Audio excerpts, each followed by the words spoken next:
ඔන්න යාළුවනේ WhatsApp එකට තවත් අලුත් අප්ඩේට් එකක් ආවා. ඉතින් අප්ඩේට් එක ගැන දැනගන්න ඔය අනිවාර්යෙන් වීඩියෝ එක ඉවරනකම් අපිත් එක්ක රැඳී ඉන්න. ඉතින් ඔයා තාම channel එක subscribe කරලා නැත්නම් subscribe කරලා bell icon එකත් all දාලා තියාගන්න මේ වගේ වීඩියෝ දිගටම බලන්න. ඉතින් මේ වීඩියෝ එක තවත් ඔයාගේ යාළුවන්ට බලන්න share කරන්න. අපි යන් එන වීඩියෝ එකට. මම යාළුවනේ ඔයාලට මුලින් පෙන්නලා ඉන්න මගේ ෆෝන් එකේ තියෙන දැනට තියෙන ස්ටෝරේජ් ප්‍රමාණය මම විදිහට මගේ ෆෝන් එකේ my files වලට යනවා. my files වලට ගියාට පස්සේ බලා ගන්න පුළුවන් ස්ටෝරේජ් වලට ගියාම මේ විදිහට මගේ ෆෝන් එකේ 182ක් කියලා පෙන්නනවා දැනට ස්ටෝරේජ් යූස් කරපු ප්‍රමාණය. ඉතින් මට ඕන දැන් මේක වැඩි කරගන්න මම මේ විදිහට Play Store එක ඕපන් කරගන්නවා. ඕපන් කරගත්තට පස්සේ මේ උඩ තියෙන ඔයාගේ email එකේ profile එක පෙන්නලා තියෙයි. අන්න කොට ටච් කරගන්න. ටච් කරගත්තට පස්සේ යාළුවනේ manage apps and device කියලා option එකක් බලා ගන්න පුළුවන්. අන්න ඒක ටච් කරගන්න. ඒක ටච් කරලා පස්සේ මෙතන උඩ පෙන්වන දෙවෙනියට තියෙනවා manage කියලා option එකක්. අන්න ඒක ටච් කරගන්න ඕන. දැන් යාළුවනේ මෙතන තියෙන හැම app එකක්ම ඔයා දැනට phone එකේ install කරගෙන තියෙන apps. ඒක නිසා මේ එක app එකක්වත් select කරන්න එපා. උනත් ඔයාගේ phone එකෙන් delete වෙනවා. ඉතින් අපිට දැන් ඕන මෙන්න මේ උඩ පෙන්නන this device කියලා option එකක් තියෙනවා highlighted මේ නිල් පාටින්. අන්න ඒකට එකපාරට touch කරගන්න ඕන. මේ තියෙන්නේ. දැන් මේකට එකපාරට touch කරගන්න. මේකට touch කරගත්තට පස්සේ යාළුවනේ ඔයාලට බලා ගන්න පුළුවන් මෙන්න මේ වගේ යටින් එනවා setting එකක්. ඉතින් මේ setting දෙකෙන් ඔයා දෙන්න ඕන මෙන්න මේ දෙවෙනියට තියෙන option එක. අන්න ඒකට touch කරගන්න. ඒකට touch කරගත්තට පස්සේ මේ වගේ දැනගන්නවා මෙතන තියෙන හැම apps එකක්ම ඔයා phone එකට install කරගෙන uninstall කරගන්නපු apps තමයි පෙන්නන්නේ. ඒ කියන්නේ ඔයාගේ ෆෝන් එකෙන් කලින් ඉන්ස්ටෝල් කරගෙන ඩිලීට් කරපු apps මේ හැම එකක්ම පෙන්වන්නේ. මේ හැම එකම MB ගණනක් ගියපු පෙන්නනවා මෙතන යටින්ම.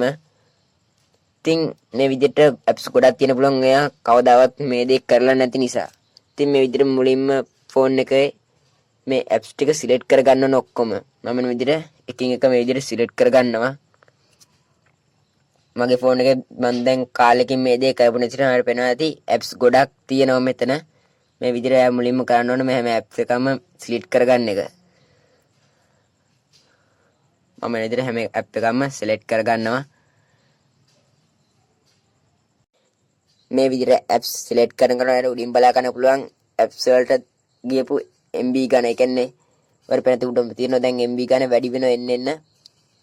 දැන් GB 2.8ක් තියෙන ඔක්කොම යාළුවනේ මම දැන් ඔක්කොම apps ටික select කරගෙන ඉවරයි. ඔක්කොම දැන් මේ apps ටිකේ තියෙනවා සම්පූර්ණ GB 2.9ක් තියෙනවා. ඒ කියන්නේ මේ apps ටිකේ ඔක්කොම තියෙන ඒ කියන්නේ අපිට download කරලා ගියපු data ප්‍රමාණය පෙන්වන්නේ. දැන් ඔයාලට පේනත් මේ උඩම පෙන්නනවා delete icon එකක්. කන්නේකට touch කරලා ගන්න. touch කරගත්තට පස්සේ මෙන්න මෙතනින් remove කියලා එකක් එනවා. අන්නේ remove කියන බටන් එකට touch කරගෙන මේ apps ටික මෙතනින් remove කරගන්න ඕන අපි. එතකොට මේ apps ටික ඔක්කොම ඔයාගේ ෆෝන් එකකින් remove වෙනවා. බය වෙන්න කිසිම දෙයක් නැහැ යාළුවනේ. මෙතන තියෙන හැම app එකක්ම ඔයා කලින් install කරගෙන ෆෝන් එකට delete කරපු apps. ඒක නිසා කිසි දෙයකට බය වෙන්න එපා. ඔයාගේ දැන් download කරලා තියෙන apps එකක්වත් delete වෙන්නේ නැහැ. මම දැන් මෙන්න මේ remove එකකට touch කරගන්නවා මේ විදියට. දැන් ඔයාලට පේන මෙතන යාළුවනේ මගේ ෆෝන් එකේ තිබිච්ච apps ටික මෙතන remove වුණා ඔක්කොම. දැන් මෙතනින් back වෙන්න ඕන home screen එකට. මම දැන් මෙතනින් බෑක් වෙනවා. මම මේ විදිහට බෑක් වෙලා යනවා මගේ ෆෝන් එකේ තියෙන my files වලට. මෙන්න මේ විදිහට my files වලට ගියාට පස්සේ යන්න ෆෝන් එකේ storage වලට. මාත් මේ විදිහට storage වලට යනවා මගේ ෆෝන් එකේ තියෙන.